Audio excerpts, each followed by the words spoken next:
paz do Senhor, amém, queridos? Amém. Uma alegria estar convosco mais uma vez, que Deus em Cristo vos abençoe.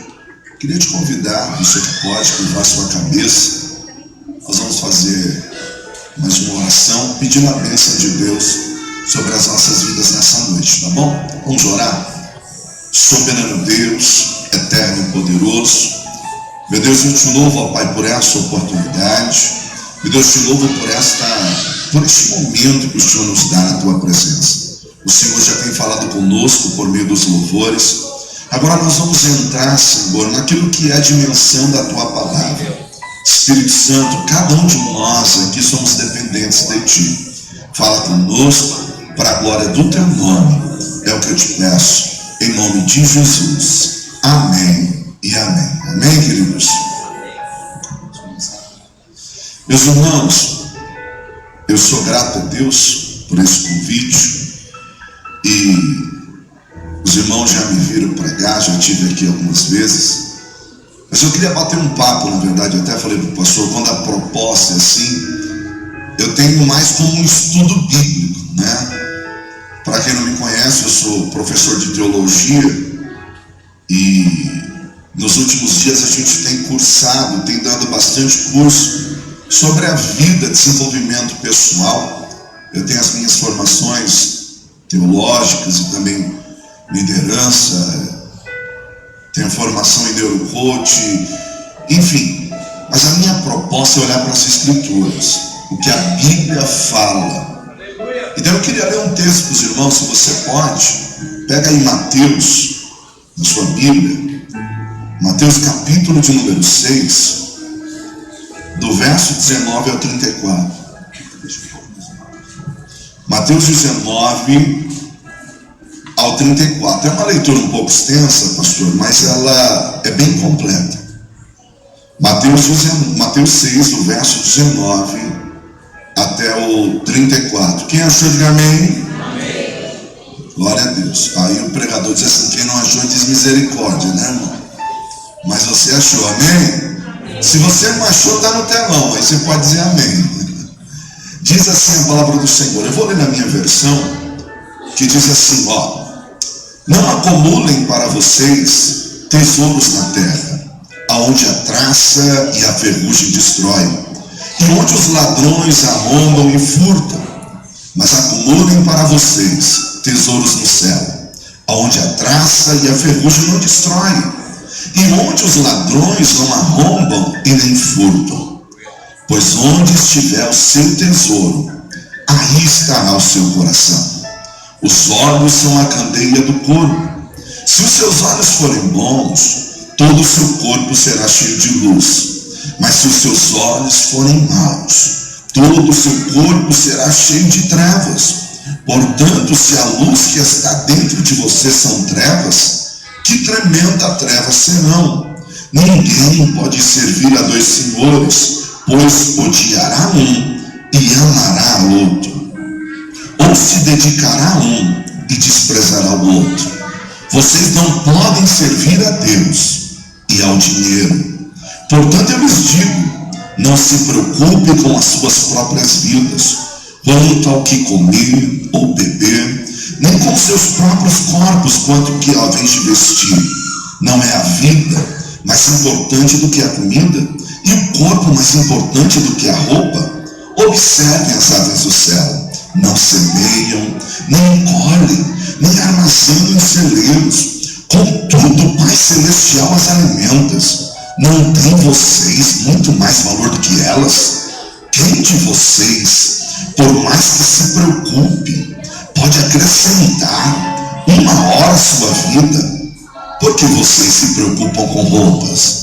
Vejam como crescem os lírios do campo. Eles não trabalham, nem tecem. Contudo, eu lhes digo, nem Salomão, em todo o seu esplendor, vestiu-se como um deles. Se Deus veste assim a erva do campo, que hoje existe e amanhã é lançada ao fogo, não vestirá muito mais a vocês, homens de pequena fé. Portanto, não se preocupe dizendo: que vamos comer, ou que vamos beber, ou que vamos vestir, pois os pagãos é que correm atrás dessas coisas, mas o Pai Celestial sabe que vocês precisam delas. Busquem, pois, em primeiro lugar o reino de Deus e a sua justiça, e todas estas coisas lhes serão acrescentadas. Portanto, não se preocupe com o amanhã, pois o amanhã se preocupará consigo mesmo. Basta a cada dia o seu próprio mal. Você pode dar uma glória a Deus, irmão? Eu acho que só de ler essa palavra dá uma paz no coração, né? Só de ler esse texto. Mas deixa eu explicar o pano de fundo, pastor, desse texto. Irmãos, o texto que nós acabamos de ler, ele é conhecido como a continuação do Sermão do Monte, ou o Sermão da Montanha. Os irmãos já ouviram falar do Sermão da Montanha? É isso que Jesus está ensinando. Mas o que é o Sermão do Monte? Na verdade, o Sermão do Monte, ele não é um conteúdo de discussão teológica.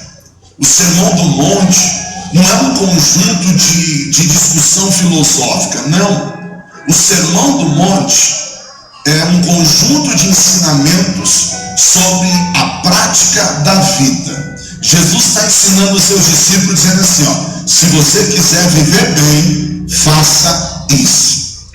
Ele está explicando simplesmente isso. Então, um nome mais apropriado para o Sermão do Monte seria assim, os princípios do reino. Esse é o Sermão do Monte. Jesus está dizendo assim, você quer viver bem? Age dessa forma, e você vai viver da melhor maneira possível. Esse é o Sermão do Monte, pastor. É isso. Diga glória a Deus. Eu quero... gente, quando veio no meu coração de fazer esse culto, foi porque muitos de vocês chegaram até a mim, chegaram alguns pastores para questionar o porquê do dízimo, o porquê do voto, o porquê de uma oferta. E dentro desses questionamentos, eu procurei o pastor Anderson. Ele falou, olha pastor, muitas pessoas estão errando por não conhecer as Escrituras. Então, irmão, veio essa ideia. E então vai ser mais ou menos assim. As perguntas que muitos já fizeram para mim, então eu vou ser a boca de vocês, recebe e dá glória. E o pastor vai ser a boca de Deus. Amém? Vou falar de novo. As perguntas que eu vou fazer são as nossas, mas as respostas são de Deus, a nossa vida. Então, pastor, eu queria, em primeiro lugar, fazer uma interrogação sobre esse tema, né? Segredos para uma vida financeira. E quais são esses segredos? Bom, irmãos, embora a gente colocou esse tema, e quando a gente conversou, mas quando a gente fala de segredos para uma vida financeira plena, talvez você pensou assim, eu quero ver qual que vai ser o segredo para o sucesso. Talvez você pensou assim, o pastor vai me dar uma dica mágica para que o meu empreendedorismo cresça, para que eu avance. Na verdade, o segredo são princípios que a Bíblia nos ensina. Que, como o pastor disse, muitas pessoas têm sido saqueadas porque não estão atentando para aquilo que é a palavra. Irmão, você pode ouvir muita gente, e eu ouço muita gente, eu estudo, eu leio muita gente, mas eu falei isso ontem dando um curso. Eu disse para os irmãos, eu posso até sentar em ombros de gigantes, usando uma linguagem acadêmica, mas eu seguro na mão de Deus. Por quê? Porque o gigante pode tropeçar e cair, mas na hora que o gigante cair, Deus vai sustentar com a mão dele. Então o que eu vou falar para você hoje aqui são princípios estabelecidos pela própria Bíblia.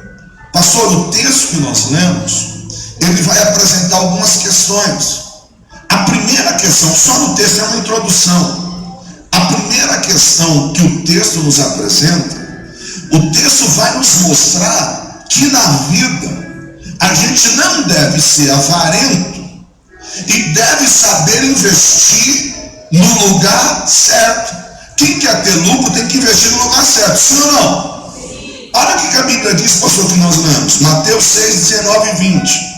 Não acumulem para vocês tesouro na terra, onde a traça e a ferrugem destrói, e os ladrões roubam e furtam.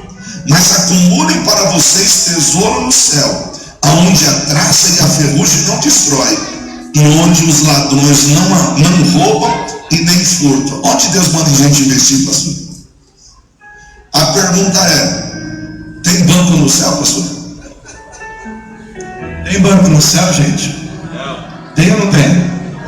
Ué, mas se está falando que é para juntar tesouro no céu, quem acha que tem banco no céu? Tem banco no céu, pastor? Aí que está. Como é que eu invisto no céu? É quando eu sei aplicar o recurso que Deus me deu aqui na terra. Eu vou dizer uma coisa para vocês bem simples: Deus não fica devendo nada para ninguém. Está lá em Mateus. Vão perguntar: Senhor, quando é que o Senhor teve sede e eu te dei de beber? Senhor, quando é que o Senhor teve fome e eu te dei de comer? Aí Jesus vai dizer assim: quando você fizer qualquer um desses pequeninos, você fez a mim. Sabe o que Jesus está dizendo? Quando você sabe investir aquilo que eu te dou, você acrescenta tesouro no céu. Olha o que o texto diz. Eu estou só na introdução. O texto nos levanta para a segunda questão. Olha o que o texto diz. Aquilo que é importante para nós é o que vai ser o nosso tesouro.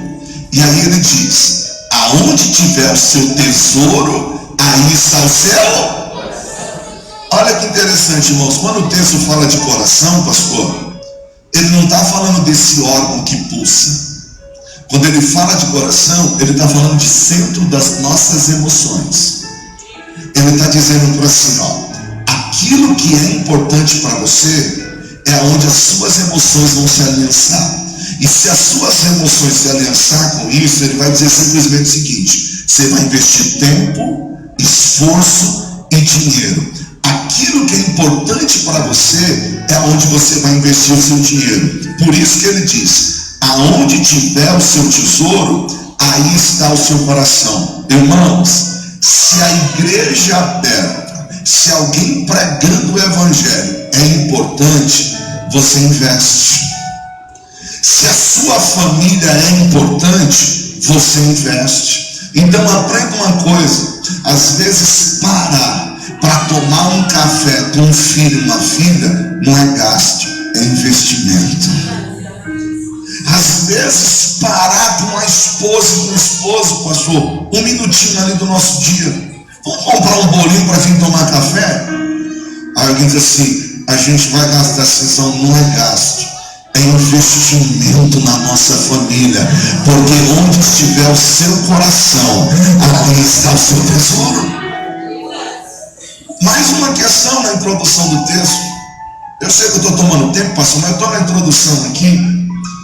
Só no texto que nós lemos, você sabia que Jesus ensinou que a vida passa pelos nossos olhos? E como você enxerga a vida, assim vai ser. Olha o texto que nós lemos: os olhos são a candeia do corpo. Se os seus olhos forem bons, todo o seu corpo será cheio de luz. Mas se os seus olhos forem maus, todo o seu corpo será cheio de trevas. Portanto, se a luz que está dentro de você são trevas, que tremendas trevas serão. Percebe que o assunto desde lá do começo é dinheiro, é vida financeira? E ele está dizendo assim: como é que você está olhando para a vida? E eu gosto de dar um exemplo bem simples. Como é que a gente olha? Esses dias, pastor, eu abri a conta, e eu não sei se acontece com você, acontece comigo. Eu abri a conta e eu disse: misericórdia, Cláudio, só um pouquinho assim. Eu achei que tinha mais, né? A gente vai gastando. Falei: Cláudio, só tem isso. Ela olhou do outro lado e disse assim: glória a Deus. Por podia estar negativa e não está. Você percebe que é como você olha? Eu olhei e disse, só tem um pouquinho. Ela disse, não, meu filho, olhe e agradeça a Deus, porque podia estar negativo e não está. Você sabe que a vida passa pelos nossos olhos? Eu já contei aqui. Pastor, uma vez bateram no meu carro. Eu fui pregar e testemunha longa, mas vieram chamar na hora que eu estava pregando, bateram no carro aqui, e tinham batido no carro. Eu saí e olhei para a batida e fiquei todo chateado, dizendo, prejuízo. A Cláudia olhou para a mesma batida e viu o livramento. Ela disse assim, Anderson, olha onde bateu. E eu chateado, disse assim, eu vi onde bateu. Ela disse assim, foi na parte de trás aqui. Eu disse, pois é. Ela disse, poderia ser no final do culto, no momento em que nós estaremos colocando a Rana no carro. Olha onde está a cadeirinha dela. Anderson, não é prejuízo, é livramento. A vida passa pelos seus olhos. Ao invés de você reclamar e dizer, hoje eu só comi salsicha, dá glória a Deus, porque tinha salsicha para você comer. Então a vida passa pelos nossos olhos. Percebe que a gente começa a entender essa questão da vida financeira? Às vezes você está reclamando e tinha gente que daria tudo para ter o que você tem. Uma última questão aqui, pastor, que Jesus nos ensinou, é que nós precisamos, eu estou na introdução do texto, é que nós precisamos tomar cuidado com a preocupação e com a ansiedade. Aí ele começa dizendo assim, lá no finalzinho, portanto eu lhes digo, não se preocupe com a sua própria vida, quanto ao comer, quanto ao beber, quanto ao que vestir. Aí ele diz assim, não é a vida mais importante do que tudo isso? Sabe por que Jesus está ensinando a gente sobre ansiedade e preocupação? Pastor, a gente tem infarto, porque está preocupado com o que comprar para vestir e para comer.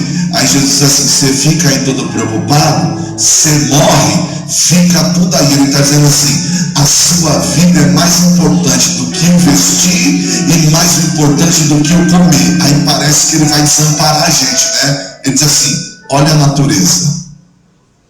Você já viu algum passarinho em cima do tronco, reclamando da vida, dizendo assim, eu não sei o que eu vou comer amanhã?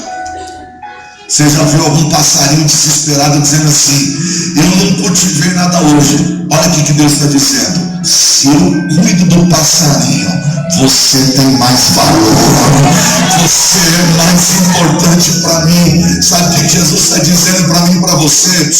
Você é mais importante do que a comida, do que a vestimenta. Ele está dizendo, nem Salomão se vestiu como lírio. Sabe o que ele está dizendo? Eu vou cuidar de você, vou cuidar da tua casa, vou cuidar da tua família, vou cuidar dos seus negócios. É isso aí, pastor. É isso aí, a introdução do texto. Você pode aplaudir Jesus aí, gente? Mais forte. Glória a Deus. Olha que interessante, o pastor, obrigado, pastor. Eu vou anotar aqui que tem uma informação tão boa que ele está passando aqui. O pastor Anderson, então, está nos ensinando essa introdução, vamos dizer, esse pano de fundo, que a gente precisa olhar com os bons olhos. Quem entendeu, diga amém. Então, o que acontece na nossa vida vai se cumprir de acordo com da forma que nós olhamos. Outra coisa que eu achei interessante, então, muitas vezes o nosso problema é o sonho de alguém. Né? Olha aí para essa pessoa do lado e diga assim, a sua situação muitas vezes é o sonho de alguém, né? Às vezes, que nem o pastor falou, poxa, tem só um pouquinho na conta. Aí a pastora já falou, glória a Deus, porque tem gente que nem um pouquinho tem. Isso é forte, né? Pastor, vamos para o primeiro princípio. Qual é o primeiro princípio, então? Irmãos, como eu disse, a gente colocou o tema segredos, mas são princípios que a Bíblia estabelece. E o primeiro princípio que eu queria pensar com vocês aqui é que o dinheiro é emocional. Diga assim comigo: dinheiro é emocional. Eu vou te explicar isso. Por quê, irmãos? Olha que interessante isso. Naquilo que nós gastamos, como nós gastamos, aonde nós investimos, aonde nós economizamos, os nossos desejos e até mesmo os problemas financeiros que a gente se envolve, você sabia que ele está totalmente ligado ao nosso emocional? Vou te falar uma coisa bem simples. A gente gasta o dinheiro que não tem, comprando o que não precisa, para impressionar quem a gente não conhece. Vou falar de novo, porque era para você ter dado um glória, ou pelo menos dizendo misericórdia. Dinheiro está ligado ao nosso emocional. A gente gasta o dinheiro que não tem, comprando o que não precisa, para impressionar quem a gente não conhece. Simples, vai ter uma festa, você só conhece o noivo e a noiva, o resto você não conhece mais ninguém. Ninguém nunca viu você com aquele vestido que você foi em outro casamento. Ninguém nunca viu você com aquele sapato. Ninguém nunca mais. Você diz assim: não, eu não posso, eu preciso. E aí te dá uma sensação de necessidade. Essa necessidade primeiro começa no emocional. Vamos pensar aqui uma coisa: quem é que ia saber se aquele vestido é novo ou não? Quem é que ia saber se aquele sapato é novo ou não? Então, aonde nós gastamos, primeiro está ligado ao nosso emocional. E aí tem um detalhe interessante, pastor, que as nossas emoções, elas são responsivas e reativas. Quando eu falo de emoção, à medida que você está agindo hoje, quem pode ser o responsável disso é o que você está sentindo. Como assim? Como você está gastando o seu dinheiro hoje tem a ver com aquilo que você está sentindo. Você sabia que a gente usa a lei da compensação? Como assim? Pensa aquele dia que foi estressante. Pensa aquele dia que seu chefe pegou no seu pé ou você se chateou. Sabe como que você quer compensar isso? Nada mais justo de comprar alguma coisa para mim para que eu me sinta melhor. Alguém já pensou nisso alguma vez? Ou nada mais justo de comprar alguma coisa para comer, para me sentir melhor. Sabe o que é isso? É a lei da compensação. Não precisava gastar, mas como emocionalmente você não estava bem, você acha que gastando vai suprir a sua necessidade emocional. E aí eu vou dizer uma coisa muito séria. Os traumas que nós sofremos na infância, as dificuldades que nós passamos na infância, elas vão criar um modelo de dinheiro que nós temos hoje. Vou te dar um exemplo simples. Eu estava falando numa igreja, um assunto parecido com esse. O pastor chegou para mim e disse assim: pastor, eu tenho um funcionário que eu trouxe ele lá do Nordeste, e esse pastor trabalha com obra, e eu coloquei ele na obra lá e ele está me ajudando. Mas pastor, eu pago ele por semana. Toda semana que eu pago ele, ele vai e compra um tênis. E do mais caro, ele vai e compra um tênis. Aí eu cheguei para ele e disse assim: rapaz, tu não está guardando dinheiro nenhum. E todo o dinheiro que você tem, você gasta em tênis. E ele comprava do mais caro, se endividava. Aí ele olhou e disse assim: sabe o que é, chefe?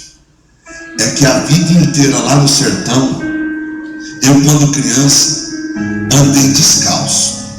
Aí eu disse: no dia que eu começar a trabalhar, eu nunca mais ando descalço. Isso é bom, sim ou não? Mas precisa comprar um tênis toda semana? O que é isso? Desequilíbrio emocional. Então, pastor, o dinheiro está ligado a isso.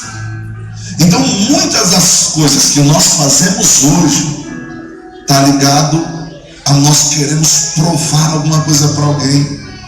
Por exemplo, tem um irmão que uma vez chegou para mim e disse assim: sabia, pastor, que o primeiro carro que eu consegui comprar, o primeiro lugar que eu fui passar, foi na rua onde eu morava antigamente. Aí Aí eu disse, por quê? Porque eu queria provar para os meus amigos que eu venci na vida. Dinheiro às vezes está mais ligado ao nosso emocional.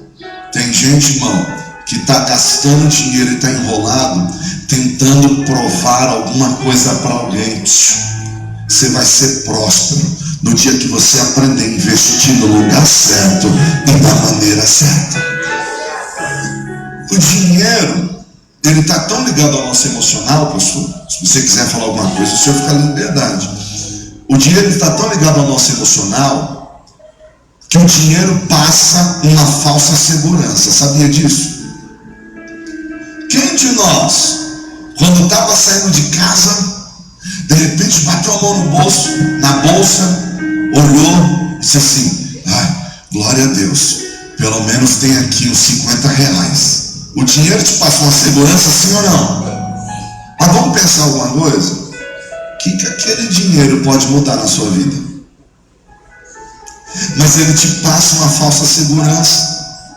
E essa falsa segurança que ele te passa é tão perigosa que tem pessoas deixando de confiar em Deus para confiar no dinheiro. Você sabe quando é que o dinheiro perde valor? Quando você está numa mesa de hospital e o médico diz assim: nós já fizemos tudo o que nós podíamos fazer.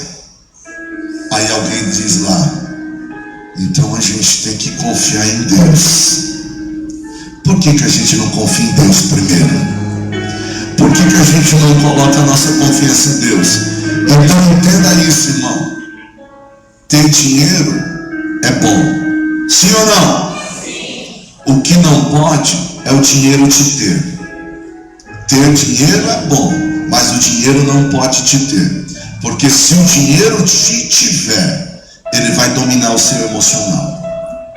E aí alguém diz assim, ó: ah, pastor, mas o dinheiro é a raiz de todos os males. Leu errado. Não é o dinheiro. Texto de Timóteo, eu vou ler para vocês. 1 Timóteo 6, verso 10 e 11 diz assim, ó: pois o amor ao dinheiro é a raiz de todos os... Por que ele diz o amor ao dinheiro? Porque se o teu emocional estiver aliançado com o dinheiro, ele te destrói. Ele diz: o amor ao dinheiro é a raiz de todos os males. Algumas pessoas, olha o que o texto diz: por cobiçarem o dinheiro, desviaram-se da fé e se atormentaram a si mesma com muitos sofrimentos. Você, porém, em nome de Deus, fuja de tudo isso. Busque a justiça, a piedade, a fé, o amor e a perseverança. Diz assim: fuja do amor ao dinheiro. Mas não fuja do dinheiro. É isso aí, pessoal. Forte, né? Levanta a mão e diga glória. Você percebeu que ele está falando aqui pra gente? Que existe um Senhor. A Bíblia fala sobre dois senhores na Bíblia. E existe um Senhor. Então, ele estava ministrando aqui, o pastor estava ministrando, e Deus falava no meu coração para mim perguntar para o Senhor: pastor, quando que o dinheiro ele se torna Senhor na nossa vida? Olha que interessante. O texto que nós lemos, Jesus disse assim, né? Não podeis servir a dois, porque ou você vai agradar um, se agradar o outro. Aí o pastor pergunta assim: quando é que o dinheiro se torna Senhor da nossa vida? Para responder isso, eu preciso pensar no segundo princípio com você. Qual que é esse segundo princípio? Primeiro princípio, eu disse que o dinheiro ele é emocional. Antes, passa pelas nossas emoções, como você gasta ou deixa de gastar. O segundo princípio é que o dinheiro ele é apenas uma ferramenta. Diga comigo assim: o dinheiro é apenas uma ferramenta. E eu vou te explicar isso respondendo a pergunta do pastor. Quando é que o dinheiro se torna o meu Senhor?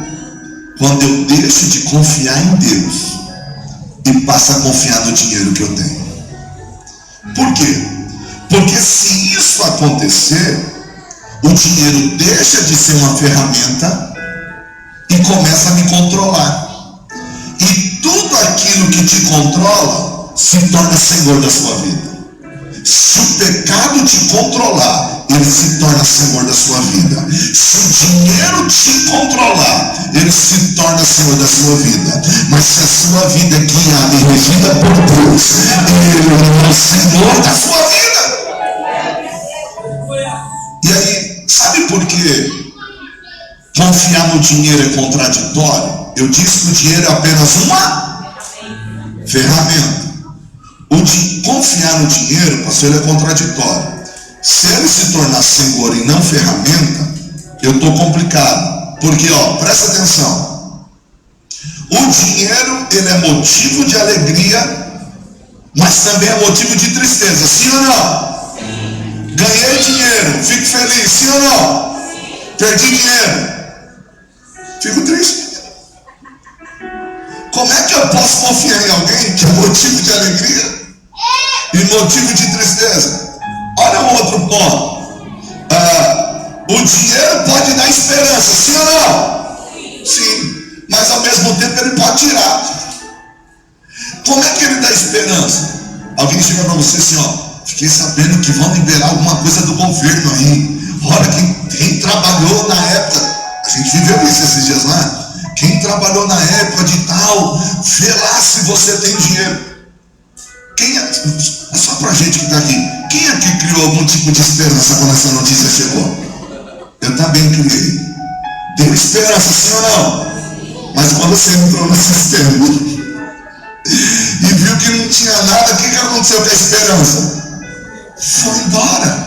Confiar no dinheiro como senhor é tolice, porque ele é só uma ferramenta. Mas sabe quem é que te dá esperança e não te frustra? Sabe quem é que cuida de você e não desampara?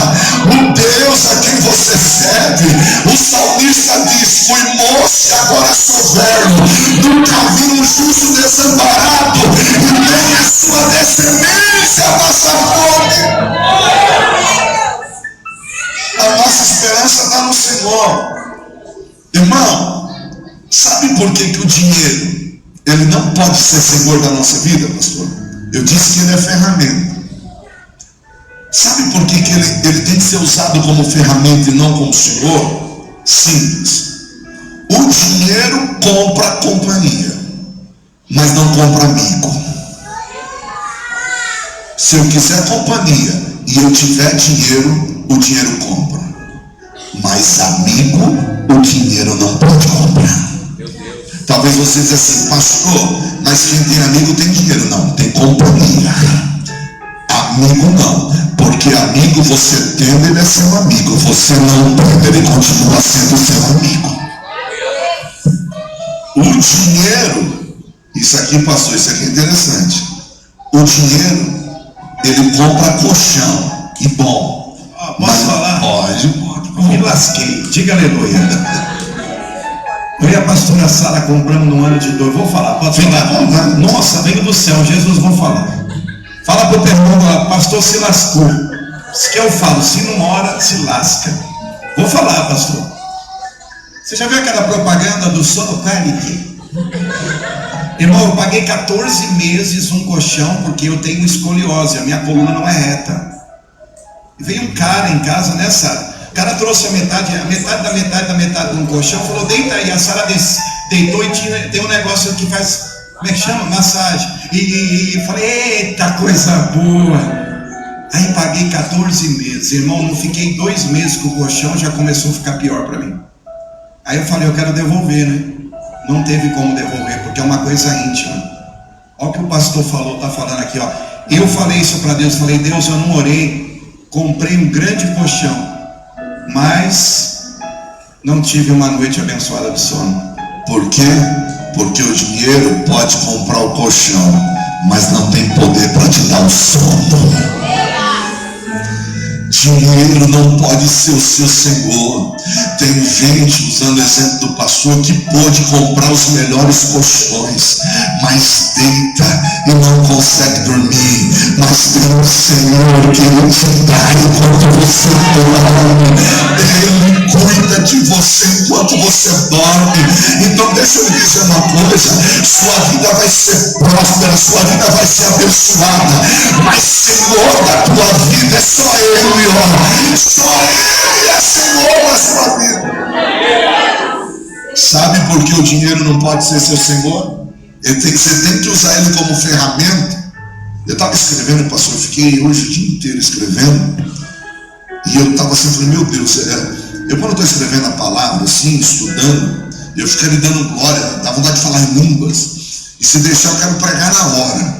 Então, como eu não posso, às vezes eu fico andando na casa atrás da Cláudia. Ó, Cláudia, que mistério é esse?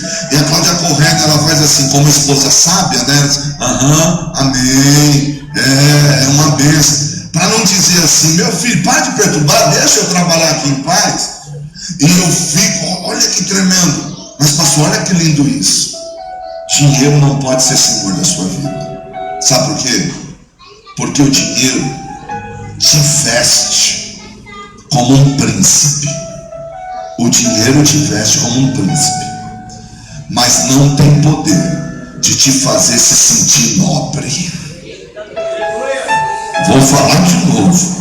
O dinheiro te veste como um príncipe, mas não tem poder para te fazer se sentir nobre. Mas quando eu olho para a Bíblia diz assim: ele pega o homem do pó, e faz assentar entre os príncipes e princesas. Ele pega a mulher estéril e faz dela mãe de filhos. Sabe o que Deus está dizendo? Eu vou te abençoar, mas primeiro entenda: eu sou o Senhor da tua vida, eu sou o teu provedor, sou eu que cuido de você, sou eu que cuido da tua casa, sou eu que cuido da tua família. Teu recurso vem de Deus. É por isso, pastor. É por isso. Aplauda Jesus aí, gente. Que coisa, hein?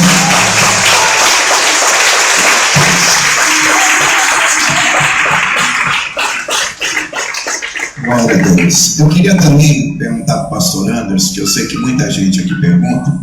Irmãos, eu já fui muito questionado aqui na igreja, muito, hein? Por que eu não falo mais na hora da oferta?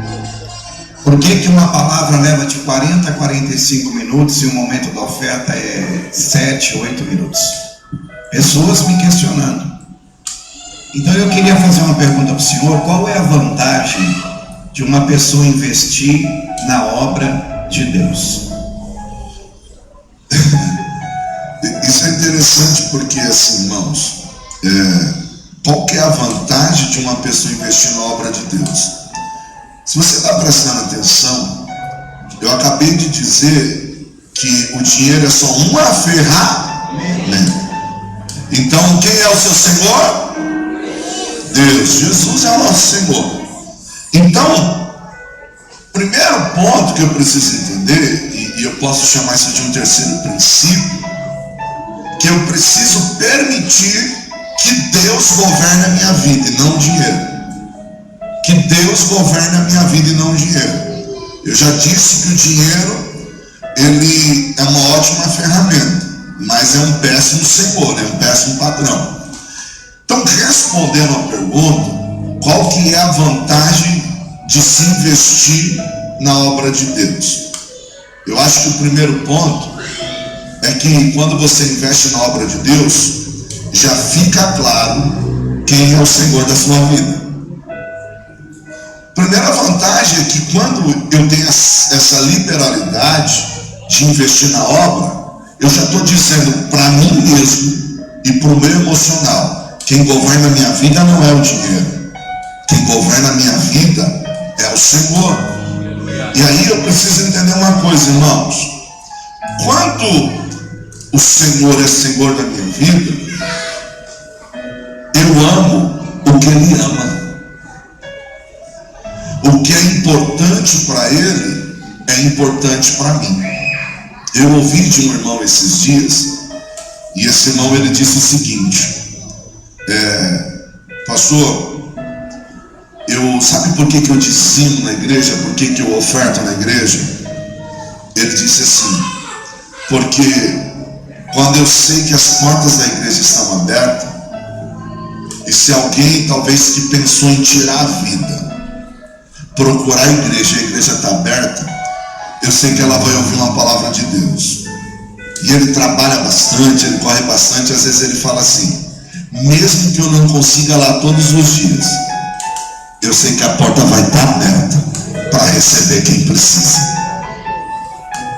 Aí a gente pensando nisso, qual que é a vantagem de investir na obra de Deus?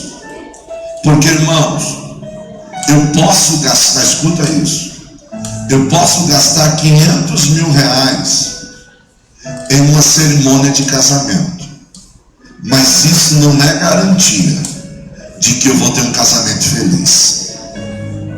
Eu posso gastar 500 mil reais num casamento. A Gretchen e o Fábio Júnior que sabem sobre isso. Misericórdia. Não é garantia de um casamento feliz. Mas e Deus? Deus é um Deus que restaura casamentos. Deus é um Deus que restaura sonhos. E quantos casamentos não foram restaurados por causa da obra de Deus? Quantas famílias não foram curadas por causa da obra de Deus? Ou seja, como eu disse, o dinheiro pode até comprar companhia, mas não pode comprar amigo. Mas olha o que a obra de Deus faz com a gente: nos dá uma família, nos dá irmãos. Olha essa pessoa bonita que está do seu lado aí. Quem te deu foi Deus, irmão, pelo amor de Deus. Deus preparou um lugar, uma porta aberta, para quando você entrar aqui todo chateado, todo preocupado, mesmo sem conhecer a tua vida, alguém olha para você e diz assim: ó, tamo junto, eu estou orando por você, Deus vai te dar vitória, Deus vai te dar vitória.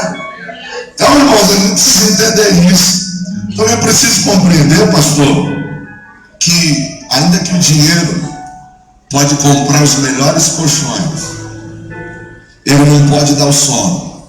E aí quando eu invisto na obra de Deus, olha que lindo isso. Eu vou ler até Gênesis, capítulo de número 28, onde eu estava falando sobre isso. Gênesis capítulo de número 28, a partir do verso 11. Quando Jacó saía fugido da casa dos seus pais para a terra do seu tio Labão, a Bíblia diz que começou a escurecer e ele não tinha nada para dormir. Pegou uma pedra e fez de travesseiro aquela pedra. Por que investir na obra? Por que investir na casa de Deus? Porque, irmão, porque mesmo que você esteja passando por momentos de travesseiro de pedra, Deus não deixa de falar com você. Eu vou ler o texto. O texto diz assim, ó: chegando a determinado lugar, parou para pernoitar, porque o sol já havia posto. Tomando uma das pedras ali, usou como travesseiro e deitou-se. E teve um sonho na qual viu uma escada apoiada na terra, e o seu topo alcançava os céus. E os anjos de Deus subiam e desciam por ela. Ao lado dela estava o Senhor, que lhe disse: eu sou o Senhor, o Deus de teu pai Abraão, e o Deus de Isaac. Darei a você e aos seus descendentes essa terra na qual você está deitado.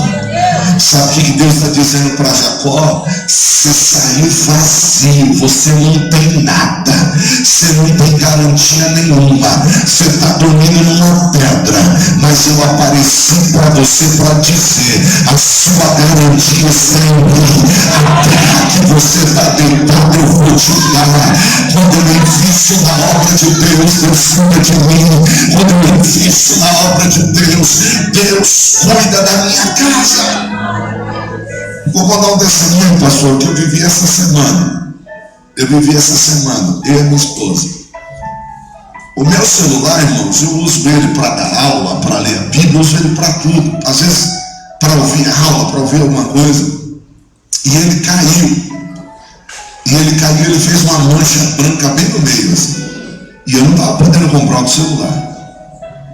O da Cláudia já tinha caído antes, e a tela estava meio, ficava piscando assim, mas a gente estava se virando.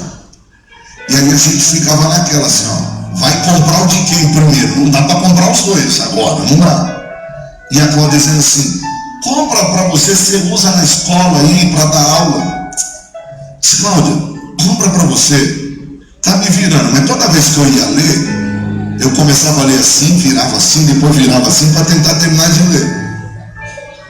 Aí eu recebi uma ligação essa semana, uma mensagem. Alguém disse para mim assim, você vai pregar fora hoje? E era o único dia da semana que a gente estava em casa, né? A gente teve um evento à tarde e à noite a gente estava em casa. E essa pessoa falou assim, eu preciso ir aí para levar um papel aí para te mostrar. E eu pensando comigo assim, vai trazer um papel para mim orar. Eu pensei assim, vai trazer algum documento para mim orar. E eu disse para minha esposa assim, ó, tal pessoa disse que precisa falar com a gente para trazer um papel aqui, trazer um negócio para a gente orar. E eu estou preparado para orar. E recebi a pessoa indo.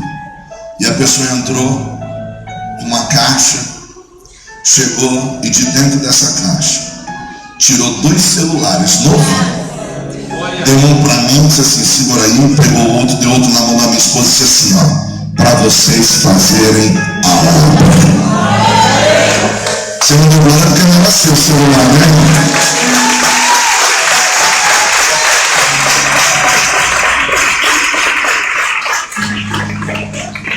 E eu fiquei pensando, pastor, o que é a gente investir na obra? Eu nunca fiz nada por ninguém por barganha. Mas quantos alunos nossos chegam para mim ou para minha esposa e dizem assim, eu vou parar de estudar porque eu não estou tendo mais condição. E quantas das vezes a gente olhou para a pessoa e disse assim, mas você tem o desejo de estudar a palavra? Tenho. Então por que você vai parar? Ah, porque eu não tenho mais condição. Eu disse assim, mas quem é que está falando de dinheiro? Dinheiro é só uma ferramenta. Continua estudando. Continua estudando, faz a obra. Aí você investe lá na obra. E quando você menos espera, Deus usa alguém para investir em você, para você fazer a obra. Então a gente precisa entender isso. Então, irmãos, pensa nisso. Investir na obra tem vantagem, sabe por quê, irmãos? Porque a nossa prosperidade, ela está mais conectada com Deus do que com uma conta bancária. Porque tem coisa que Deus te dá que dinheiro nenhum compra. Então entenda isso. Salmo, eu citei que Deus dá o sono. Salmo 4, verso 7 e 8 diz assim, ó, encheste o meu coração de alegria, maior do que a daqueles que têm fartura de trigo e de vinho. Em paz me deito e logo pego no sono, pois só tu, Senhor, me fazes viver em segurança. Essa é a prosperidade de Deus. É isso aí, você. Aplauda aí, glorifica a Deus. Glória a Deus. Olha, pastor, eu acho que o mesmo anjo que levou na sua casa. Eu estava na live semana passada e eu fiquei nervoso na live. Irmão, eu sou muito espontâneo. Minha esposa até fala que eu preciso estar vigilante. Eu fico tão à vontade na live que parece que não tem ninguém assistindo a live. Isso é perigoso, né? E o celular acabou a bateria. Sabe aquela bateria viciada que fala? Sabe? Não é no crack, nem na droga. Não é viciado, não. Meu celular é convertido, irmão. Só que ele estava viciado. Eu estava fazendo a live, recebendo algumas pessoas no celular e desligou. E eu fiquei nervoso. Falei, gente, 6 horas aí tá gravado. Eu falei, 6 horas aí porque meu celular só tá Deus. Aí passou, fiz a live, falei, Tawane, carrega lá meu celular até o final da live. peguei, no momento que eu peguei no final da live, tinha uma mensagem de Santo André. Da onde que tinha? De um pastor. O pastor estava assistindo a live e mandou para mim, irmão, e fez uma pergunta com a foto. Eu nem sei que celular que é. Cadê minhas filhas? Mas é iPhone? Mas é iPhone? O que é isso? Marte, sei lá, essa troça.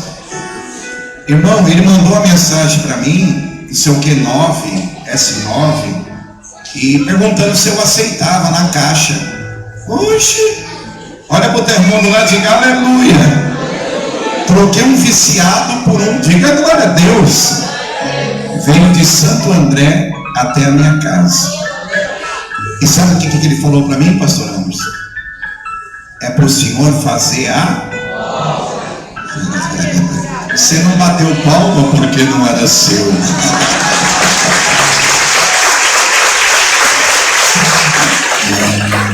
Pastor, antes do senhor até fazer a próxima pergunta aí, se o senhor tiver, eu estava pensando aqui agora.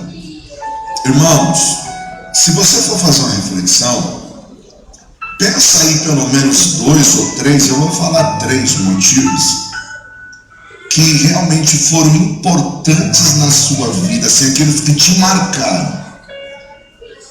Agora você pensa, desses 3 ou 2, eles têm a ver 100% com dinheiro? Tem a ver 100% com dinheiro? Percebe? Eu vou te falar, por exemplo, o dinheiro é bom, mas quem garante, vamos falar do nascimento de um filho. Tem pessoas, irmãos, que pagam os melhores hospitais, mas quem garante o nascimento dessa criança? Não é Deus? Eu estou te falando isso porque a gente cria propósito. Eu lembro que quando a minha filha nasceu, a Rebeca, eu tinha uma promessa de Deus de mudar da onde eu morava na época. E eu, por muita fé, eu não montei quartinho de bebê, não montei nada. Eu disse, não, eu não vou ficar aqui. Vieram algumas irmãs próximas. Vou ajudar a irmã Cláudia para arrumar a casa. Chegaram lá, disse assim, mas vocês não fizeram nada? Eu disse, não, irmã, Deus vai arrancar a gente daqui, não precisa arrumar nada não. Só que às vezes as coisas não saem do jeito que a gente planeja. E chegou o momento da Cláudia ir para o hospital. E ela foi. E nós ganhamos a Rebeca. E a Rebeca veio. E naquela noite, como eu não tinha montado nada, eu tinha as coisas, mas eu não montei. A Rebeca precisou dormir no carrinho, que a Cláudia voltou para casa, depois de ficar no hospital, voltou. E a Rebeca dormindo no carrinho, e eu de madrugada tentando montar berço, chateado com Deus, dizendo assim, Deus, eu tinha certeza que ia acontecer.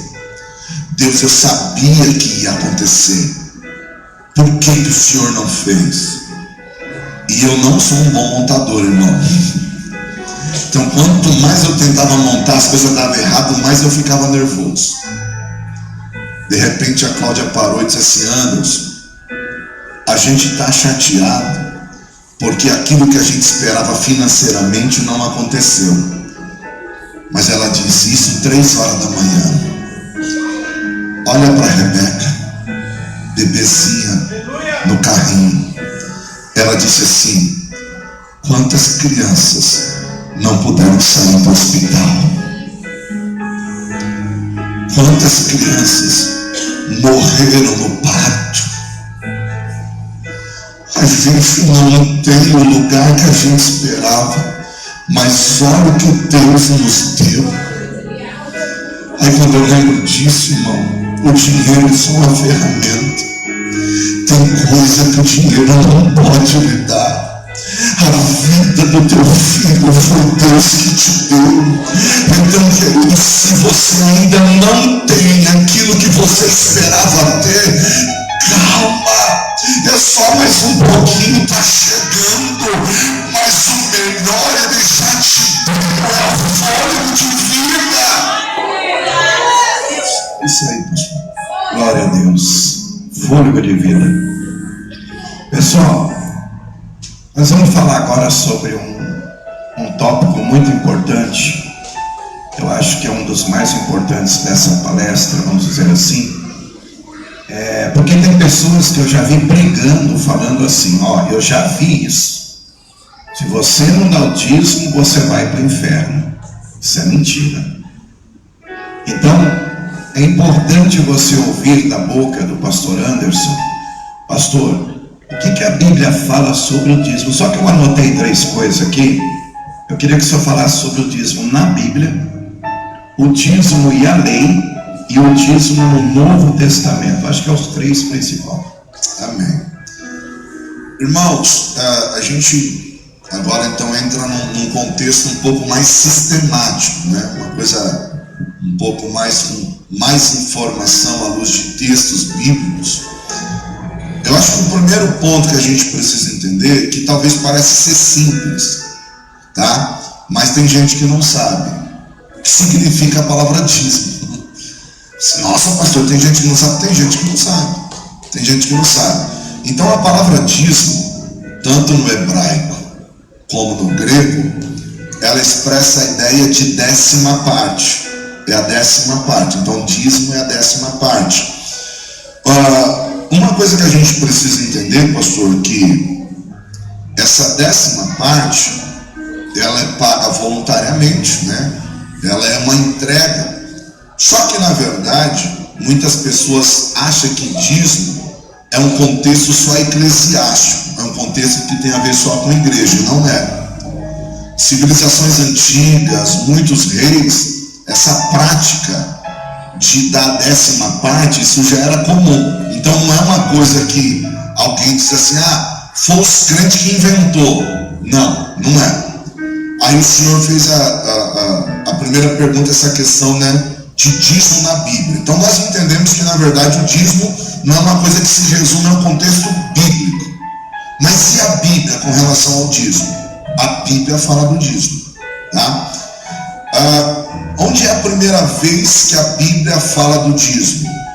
A primeira vez que aparece dízimo na Bíblia está lá quando Abraão ele vai lutar contra aqueles reis. Se não me falha a memória, é Gênesis 14.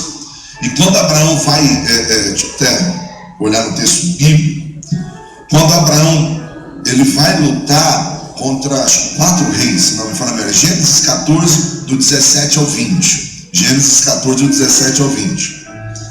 O Abraão ele vai resgatar o seu parente Ló, que foi tomado como escravo, e ele pede a ajuda de Deus, e ele vai lá e consegue vencer.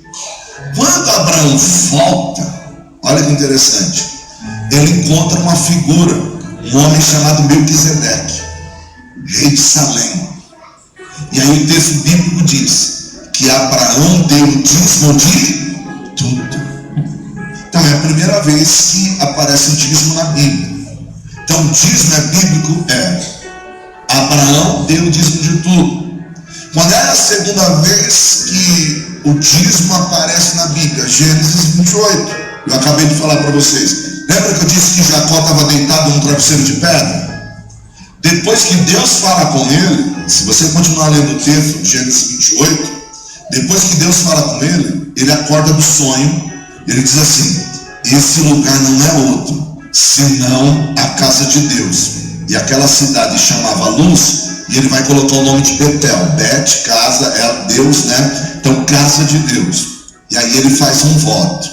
E diz assim: se o Senhor me abençoar nessa viagem que faço, se o Senhor me der pão para comer, veste para vestir, e me fizer voltar em segurança, em paz, para a casa dos meus pais, tudo que o Senhor me der eu vou dar o dízimo. Olha que lindo isso, pastor. Ele saiu de casa, fugido, com uma bolsinha de azeite e nada mais. Se você olhar o texto, é que a gente não tem tempo, aquele relógio nem uma benção. Quando ele volta para casa, só filho tinha 12 rebanhos e mais rebanhos. Sabe o que é lindo? Ele sai de casa com aquela bolsinha de azeite, a A pedra que ele usou como travesseiro, depois que Deus fala com ele, ele ergue a pedra, faz dela um altar, um memorial e despeja a única coisa que ele tem e vai embora. Se você continuar lendo todo o Gênesis, você vai ver que ele passou por muitos processos. Labão enganou ele não passou, mas quando ele volta abastecido. E sabe o que é lindo? Ele vai passar pelo mesmo lugar. Agora eu fico imaginando ele passando, e quando ele chega lá, ele vê a pedra.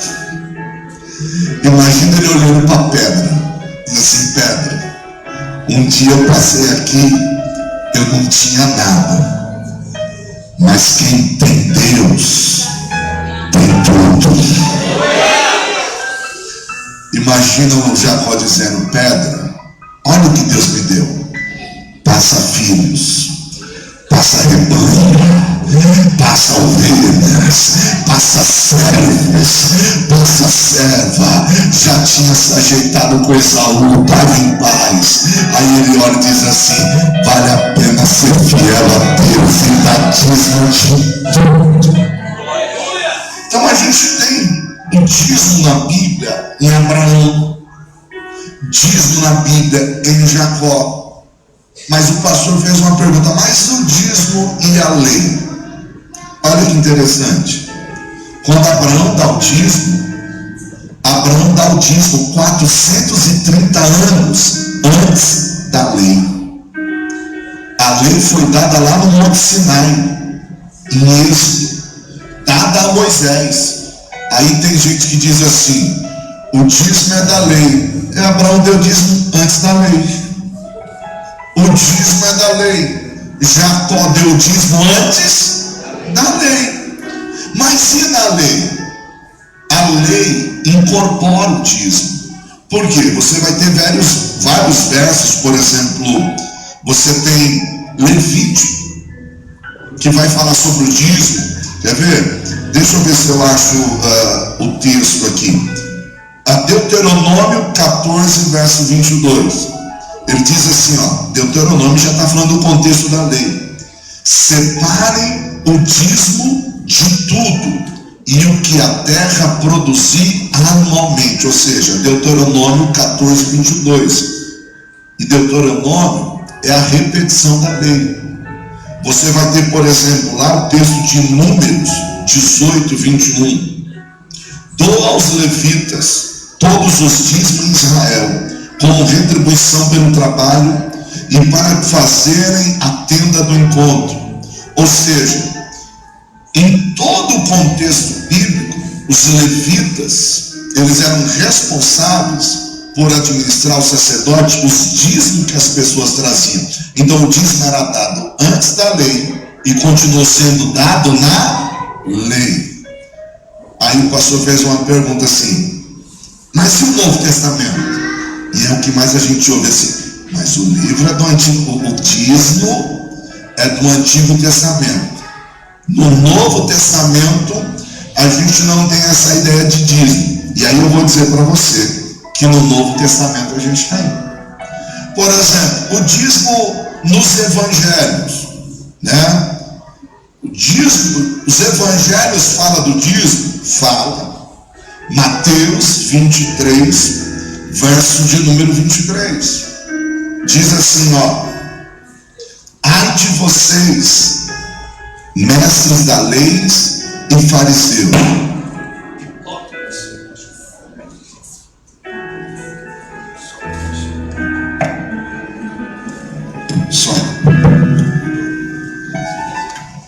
Diz assim, ai de vocês, mestres da lei e fariseus hipócritas, vocês dão o dízimo da hortelã. Olha o dízimo aparecendo nos evangelhos.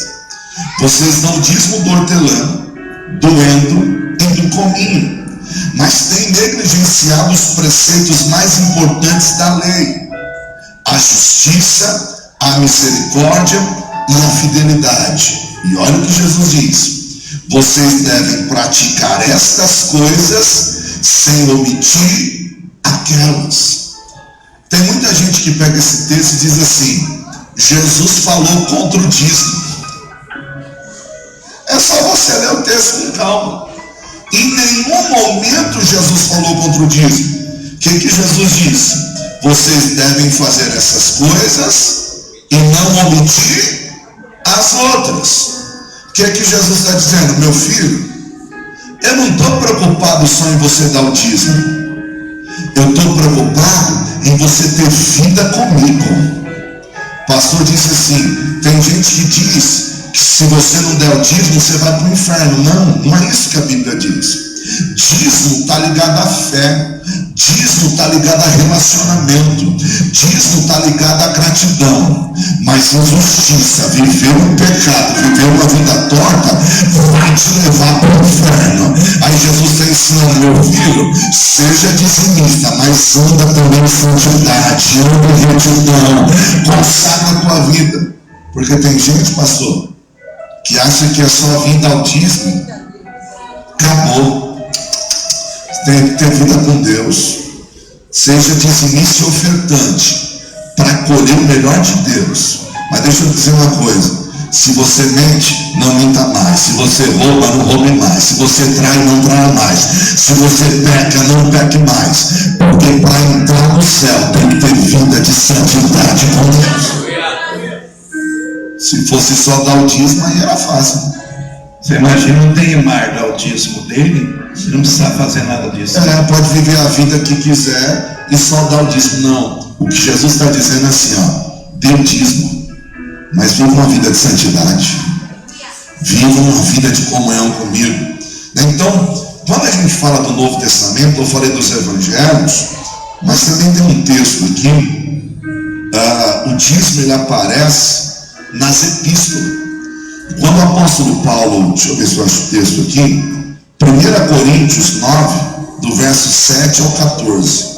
1 Coríntios 9, do verso 7 ao 14. Paulo diz assim, ó: quem serve como soldado às suas próprias custas? Quem planta uma vinha e não come do seu fruto? Quem apacenta um rebanho e não bebe do seu leite? Não digo isto do ponto de vista meramente humano. A lei não diz a mesma coisa, pois está escrito na lei de Moisés: não amordace a boca do boi enquanto ele estiver debulhando cereal. Por acaso é com bois que Deus está preocupado? Olha que interessante. Paulo está usando a metáfora do boi, mas ele está falando sobre dízimos e ofertas.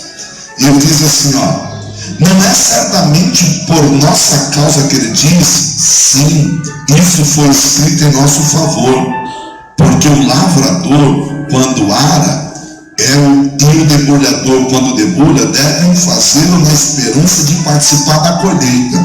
E olha o que ele diz: se entre vocês semeamos coisas espirituais, seria demais colhermos de vocês também coisas materiais. Paulo está dizendo assim: a gente abençoa tanto vocês não podem contribuir, não? Será que é errado vocês contribuir? Aí ele continua dizendo: se outros têm direito de ser sustentado por vocês, não o temos nós ainda? Aí Paulo vai falar de um orgulho próprio dele, ó. Mas nós nunca usamos desse direito. Pelo contrário, suportamos tudo para não colocar obstáculo algum ao Evangelho. Vocês não sabem que aqueles que trabalham no templo se alimentam das coisas do templo?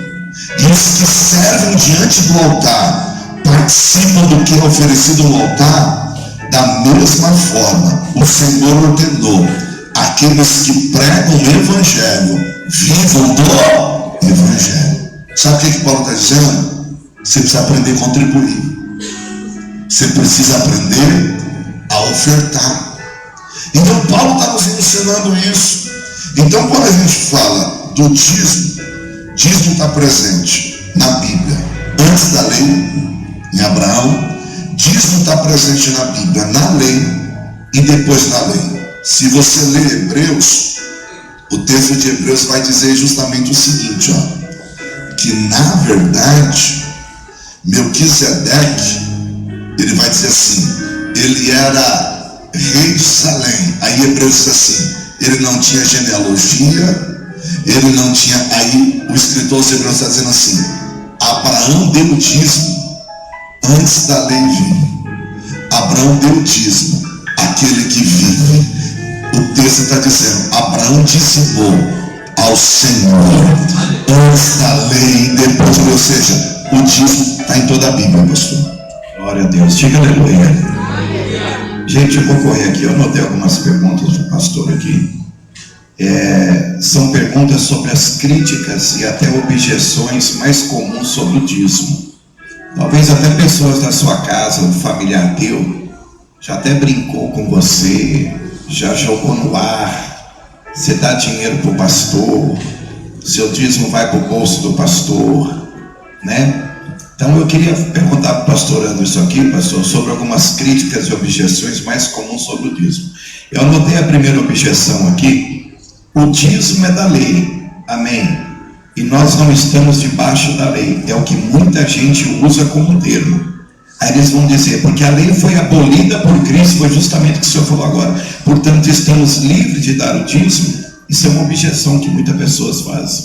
Então, irmãos, é muito comum as pessoas que não querem ofertar e dizimar dizer assim: dízimo é da lei. Eu já provei para vocês que Abraão dizimou antes da lei. Um outro ponto que a gente precisa entender, que Jesus não veio abolir a lei, ele veio cumpri-la. Ele cumpriu toda a lei. Sabe o que Jesus aboliu? A má interpretação de alguns rabinos da época. Mas Jesus cumpriu toda a lei. E aí o que acontece? Assim, mas o dízimo era da lei. Não, nós já apresentamos que o dízimo é apresentado na Bíblia antes da lei, na lei e depois da lei. Então quem usa essa objeção está fora do contexto bíblico. Não é isso que a Bíblia diz, pastor. Essa daqui é forte, ó. O dízimo não era dinheiro e sim alimentos. Uma vez uma pessoa chegou para mim e falou assim para mim: pastor, mas espera um pouquinho, o senhor pede para as pessoas ajudar a dar o dízimo? E eu observei que o senhor falou: olha, para ajudar um aluguel, outro aluguel, para ajudar uma luz, uma água. Eu falei: sim. Eu acho que nós mesmos entramos no templo, nós mesmos usufruímos disso. Eu até falei para essa pessoa, falei: onde está seu carro? Foi no final de culto, falei: onde está seu carro? Ele falou: está lá no estacionamento de frente à igreja. Você não vai pagar nada para sair com o carro de lá. Ele falou: acho que isso é legal. Ele até comentou: eu fui numa igreja, pastor, conhecer, e a pessoa veio conhecer aqui, e ela teve que pagar o estacionamento. Um detalhe, pastor, o estacionamento que ele foi era próprio, o nosso é aluguel. Eu poderia muito bem usar esse termo e falar: gente, vocês vão guardar o carro lá e vão pagar um valor quando vocês guardar o carro, porque a gente paga aluguel. E eu falei para essa pessoa justamente isso, pastor. E ela falou assim para mim: sabe o que eu estou te perguntando, pastor? Porque eu estudei e aprendi que na época o dízimo era alimento. Então, isso é muito comum, porque alguém vai dizer assim: eles levavam, por exemplo, o trigo, levavam um animal do rebanho. Primeira coisa que a gente precisa entender, que a Bíblia diz lá no texto de Abraão, de Gênesis que eu falei, Abraão deu o dízimo de tudo. Quando alguém ia para a guerra, isso é comum dentro do contexto bíblico, você vencia a guerra, você trazia o despojo da guerra. O que era o despojo da guerra? Você trazia bens, você trazia joias, trazia rebanho, trazia animais. O texto diz que Abraão deu o dízimo de tudo. A moeda comum na época não era como a gente tem hoje. O senhor consegue pagar o aluguel? Imagina que o irmão tem lá no rebanho dele lá, trouxe aqui, cada um dos irmãos: irmão, eu tenho uma criação de galinha. O irmão trouxe lá, né, duas galinhas, aí o outro trouxe uma ovelha. Aí o senhor chega lá no proprietário e diz assim, aquele caminhão cheio de: eu vim pagar o aluguel. Não vai conseguir. Mas olha o que é fé. Faz me lembrar, pastor, quem conta muito isso, o pastor da igreja de Uberlândia. A igreja estava passando por uma crise muito grande, e eles estavam para perder alguma coisa, e meu irmão veio e disse assim: pastor, a única coisa que eu tenho é um irmão bem humilde, Falou, pastor, eu não tenho dinheiro nenhum, mas eu tenho um galo e eu queria doar para a igreja. O pastor, entendendo o princípio da fé, falou assim, me dá aqui o galo. Pegou lá o galo. Só que o irmão foi embora todo contente, assim, eu vou ajudar a obra a não fechar. E o pastor ficou com o galo e disse assim, meu Deus, o que eu vou fazer com esse galo, Jesus? Eu precisava era de dinheiro. Mas olha como que é lindo. A notícia espalhou. Internet, né, a coisa. E uma igreja fora do país ficou sabendo que esse pastor estava com galo. E disse assim, pastor, a gente quer comprar esse galo. A gente quer comprar esse galo. E pagaram uma quantia assim fora de sério. E aí os irmãos da igreja no exterior se reuniram e disseram assim, quem foi que doou o galo? Se for um irmãozinho humilde, mora aqui num casebre aqui e tal, interior de Minas. Aí eles falaram assim, pastor, vê o que ela precisa.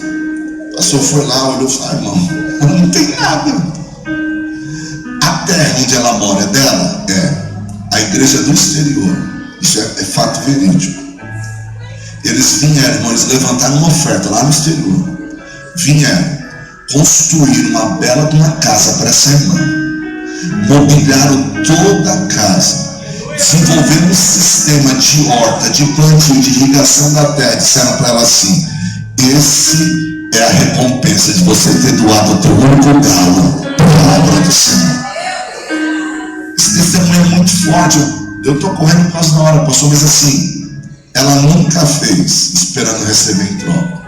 Então às vezes as pessoas davam alimento na época porque era o que tinha, mas não é que era só alimento. Abraão deu dízimo de tudo, Jacó disse assim, eu vou dar o dízimo de tudo. Então não era só alimento. Legal. Outra objeção, gente, também parece que é até interessante que uma conversa um dia com uma pessoa, que essa pessoa está até aqui. Essa pessoa falou assim para mim, pastor Vanderlei, o senhor sempre anuncia que o senhor tem uma empresa, que o senhor trabalha, que o senhor não vive da igreja, que os pastores da igreja também trabalham, né? Eu falei, sim. Então eu não preciso dar o dízimo, porque o dízimo na época era o sustento dos levitas, não é assim, pastor? Sustento dos sacerdotes. Olha só, irmão, com todo respeito, tá? Eu já falei para essa pessoa. Olha só o pensamento que eu chego a ter para me dar uma desculpa para não dar o dízimo. Não é porque o pastor da igreja, os pastores trabalham, que você não vai sustentar a casa que você frequenta. Segura na mão desse irmão que está do seu lado. Se ele não der a mão, ele é mirrado. Levante a mão dele, chacoalhe a mão dele e diga assim, o teu dízimo não vai para o pastor não. Agora levanta mais alto e diga assim, mesmo que fosse, é um trabalho recompensado. Você entendeu a pergunta, pastor? Entendi. Na verdade as pessoas elas criticam muito, né? E tem muita gente que, como o senhor falou, acaba sendo até, eu não diria desafiada, né? Mas as pessoas gostam de zombar. Só que quando você olha para a Bíblia, a gente não tem levitas e sacerdotes da antiga aliança, como tinha antigamente. Mas o próprio texto de Pedro para o sustento do templo. Mas o senhor não fala para mim que eu sou o templo? Então para que eu vou dar o dízimo se não tem mais o sustento do templo? Você entendeu a pergunta? Sim. É a mesma coisa. Nós não estamos aqui no espaço ali, onde nós nos reunimos para comungar. Então assim, você não tem o templo lá em Jerusalém, mas Jesus está dizendo assim para a mulher samaritana, ó mulher, a hora vem e já chegou, aonde os verdadeiros adoradores adorarão o Pai em espírito e em verdade, e esses adoradores que o Pai procura. Irmãos, nós nos reunimos aqui como templo vivo do Espírito Santo de Deus, mas tem som, tem luz, tem água que precisa pagar. Então quem usa essa desculpa, pastor, está inventando. Porque na verdade, irmãos, eu creio que Deus supre, eu creio que Deus manda condição. Mas se o cara da Eletropaulo vir cortar a luz aí, não vai adiantar você ficar estendendo a mão para ele e falando em línguas embaixo na escada, porque você tem que cumprir o seu papel de cidadão, e a Bíblia nos ensina a cumprir o nosso papel de cidadão. Então nós somos templos de Deus, mas biblicamente nós somos membros do corpo de Cristo. E quem é o corpo? Nós. Quando nós nos reunimos, nós somos o corpo. E para estar aqui como corpo, precisamos de um espaço físico, precisa de extintor, precisa de liberação do bombeiro, disso, daquilo. Então, nós somos o templo de Deus aqui reunidos. Essa daqui muita gente já ouviu e até fala: eu não pago dízimo porque não sobra. Não sobra. Vamos lá, eu queria saber sobre isso daí. Na verdade, irmãos, primeira coisa que você precisa entender: dízimo não se paga, dízimo se entrega. Deus está te dando 100%. É Deus que está te dando, não vem de você. É Deus que está te dando. Pastor, não é Deus que me dá não, porque eu tenho meu trabalho. Quem te dá o fôlego de vida para levantar todos os dias e fazer o que você faz? Quem é que te dá sabedoria para fazer o que você faz? Nada é teu, querido. Tudo que você tem vem dele. Então eu não pago, eu entrego. Agora, por que não sobra? Porque eu estou fazendo errado. Deus não é Deus de resto. A gente não dá para Deus o que sobra. A gente dá a primícia. A gente dá a primeira parte. No dia que você aprender a entregar para o Senhor a primeira parte, você vai ver a mão de Deus agindo sobre a tua vida. Irmãos, eu aprendi isso desde cedo. E vou dizer uma coisa para vocês: eu sempre vi a mão de Deus. Se você deixar como sobra, nunca vai sobrar, porque Deus não é Deus de sobra. Olha, interessante, Caim e Abel. Alguém diz assim: por que Deus se agradou da oferta de um e não se agradou da oferta do outro? Porque o texto diz: um deu das primícias e o outro, depois de alguns dias, levou ao Senhor. Entrega ao seu Senhor a primeira parte, a primícia, e você vai ver Deus te prosperar. Quem entendeu, diga amém. Irmão, não é pagar, é entregar. É como se fosse uma devolução, né? É devolver a Deus algo que Ele está nos dando 90%. O pastor falou na introdução aqui: dízimo é 10ª parte. Irmão, escute isso daqui. Escute isso daqui. Eu não sou dizimista porque o Novo Testamento, a contribuição deve ser voluntária e não imposta. Eu nunca ensinei nessa igreja que você é obrigado a dar, que você tem que dar o dízimo. Então é essa pergunta que eu quero fazer para o senhor. Porque tem gente que fala assim: olha, o dízimo no Novo Testamento era contribuição, ela não pode ser imposta, né? E infelizmente tem liderança que impõe mesmo. Tem liderança, irmão, que fala para a pessoa: se não der, você vai ser amaldiçoado. E o pastor acabou de falar aqui, pessoal, isso é regra de quem tem intimidade com Deus. É uma coisa natural, não é uma coisa, né, pastores? Não é uma coisa assim. Agora eu preciso falar aqui, gente.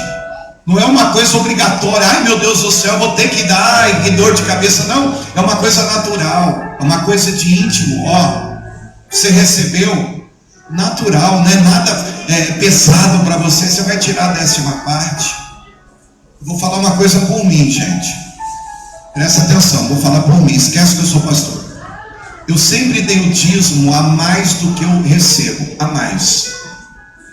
Vocês acreditem que eu sempre pago as minhas contas e sobra um pouco mais? Sabe por quê? Eu vou falar, muitos aqui, 90% conhecem a minha vida. Eu tenho estacionamentos. De estacionamentos eu tenho convênios aqui. Quero até falar uma coisa aqui em público, porque muita gente não sabe. Quando veio a pandemia, o pastor Antes e a pastora Cláudia entregaram o dízimo aqui 2 vezes.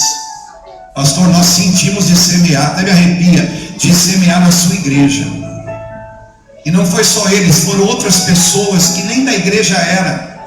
E com todo o respeito que eu tenho, muitos que eram fiéis sumiram nessa época. e não estavam nem aí se a porta da igreja ia fechar, se o proprietário ia entender. Quando voltaram questionando ainda, por que entregou a escolinha? Por que o senhor na época da pandemia não veio aqui para falar, pastor, vamos conversar, vamos negociar?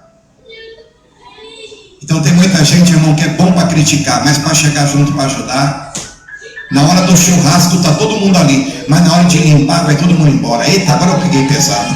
Fala para o teu irmão do lado, depois que comer é para limpar. Pode falar, irmão.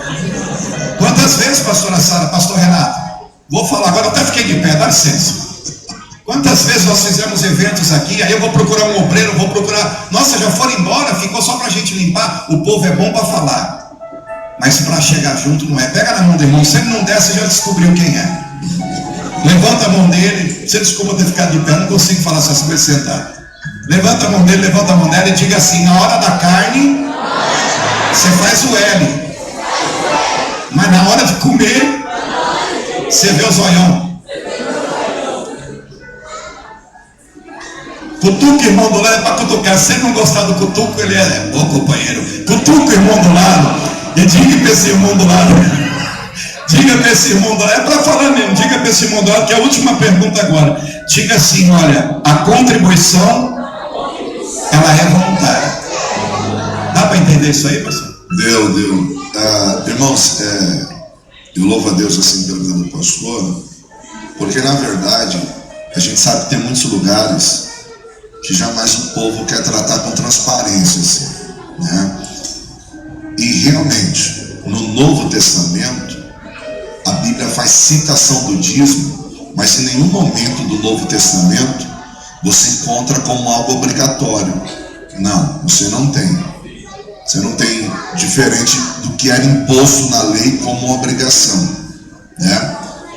Mas em nenhum momento no Novo Testamento a Bíblia desabona o dízimo. Pelo contrário, ela traz o dízimo como uma questão de fé e de relacionamento com Deus. 2 Coríntios 9:7, Paulo diz assim: cada um dê conforme determinou em seu coração, não com pesar ou por obrigação, pois Deus ama quem dá com alegria. Paulo também vai dizer: o que semeia pouco, pouco colherá. O que semeia em abundância, colherá. O que o texto está dizendo? Você é livre. Mas deixa eu fazer uma pergunta para você, irmão. Se Abraão deu dízimo antes da lei, se na lei a Bíblia fala do dízimo, se nos evangelhos Jesus diz assim: fazer isso sem esquecer aquilo, e eu tenho um relacionamento com Deus, por que eu não vou dizimar? Ah, mas não é por obrigação. Legal.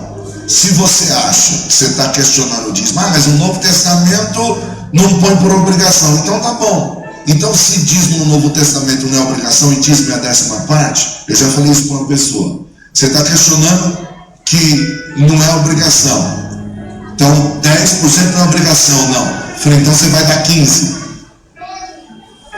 Aí, porque o Novo Testamento diz assim: quem semeia pouco, colhe pouco. Quem semeia muito, colhe muito. Eu falei, então querido, se a gente tem um padrão, dê o seu menor. Você tem oferta alçada? Dê a oferta alçada. Por quê? Porque Deus vai cuidando de você. Irmãos, é investir na obra. Um dia eu dei uma bicicleta para alguém fazer a obra. E um dia Deus me deu um carro para mim e a minha família fazer a obra. Um dia eu dei um terno que eu tinha acabado de comprar, faz tempo isso, era uns R$300 o terno, para alguém fazer a obra. Na época eu só tinha 2 ternos. Eles sabiam o caminho da igreja de cor. No dia que não tinha culto, eu procurava o terno e ele foi para a igreja sozinho, de tanto que eu usava. E aí eu comprei um terno novo. Veio um missionário, ele estava pregando, eu olhei para ele. Sabe aquela coisa que Deus fala com a gente? E Deus falou comigo assim: pega o terno e dá para ele. E aí eu disse assim: você dá carne sim? Aí eu fui para casa. Cláudia é mais crente do que eu, Cláudia é uma benção.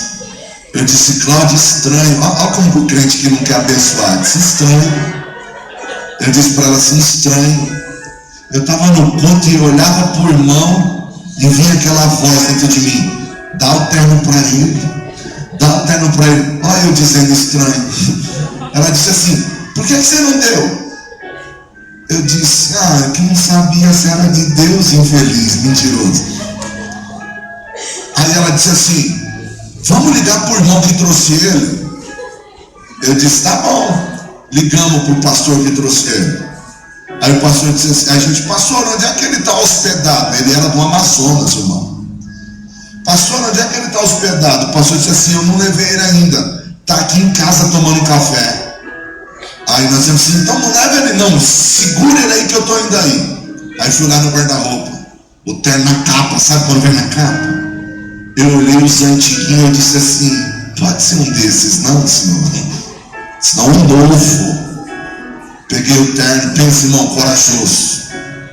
Peguei o terno, fui lá, quando eu vi o irmão, eu disse assim, pensa no irmão de fé. Disse assim: irmão, Deus me tocou de te dar, mas eu não sei se serve, né?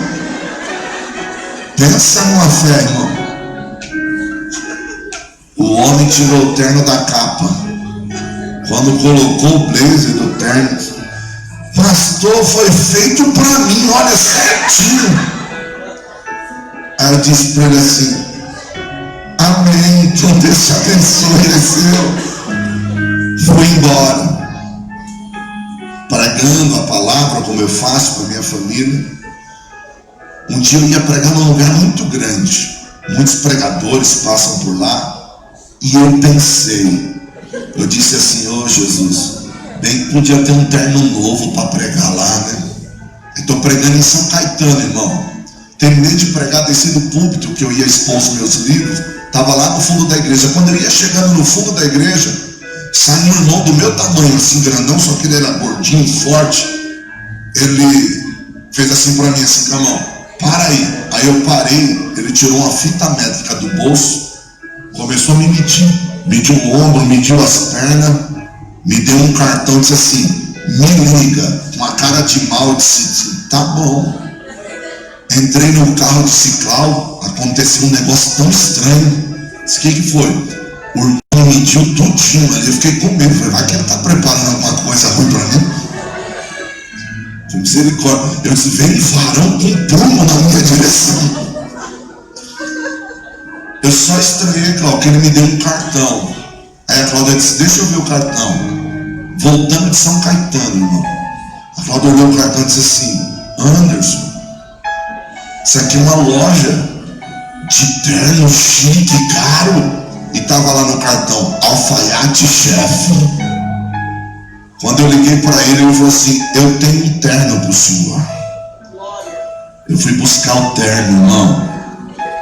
E quando ele me deu o terno, ele disse assim, na época: sou eu que visto o dono da rede de supermercado tal, sou eu que faço o terno para fulano. Ele disse assim: sabe o lutador, na época estava no auge, o Anderson Silva?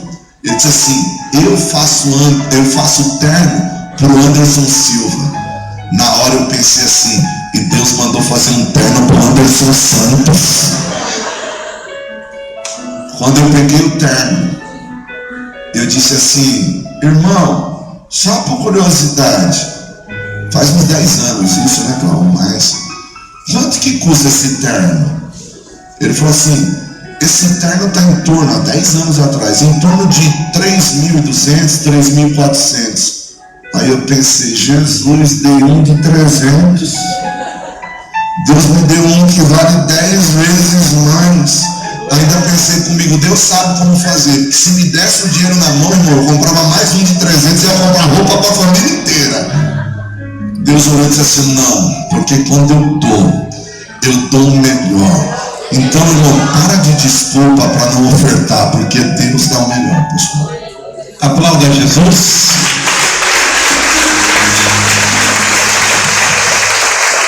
Diga glória a Deus. Coisa boa, né? É semeando que se colhe. Irmãos, se você assistir um dia minha live, dependente de quem estiver lá na live, você vai ver testemunhos de pessoas que estão fazendo votos pela sua fé, pela fé delas. Elas fazem votos e depois voltam e testemunham dos votos. Quem é as pessoas que assistem a live? Levante a mão, por favor. Vocês veem? Eu estou falando alguma mentira? Não tem bastante testemunho, sim ou não? Bastante testemunhos, pessoas de fora, pessoas da igreja, pessoas próximas. A minha fé, irmão, faz eu ofertar, faz eu dizimar, faz eu entregar minhas primícias. Amém, gente? Amém sim, amém não? Eu me recordo que uns 3 anos atrás também, pastor, engraçado, né? Deus cuida de pastores, né?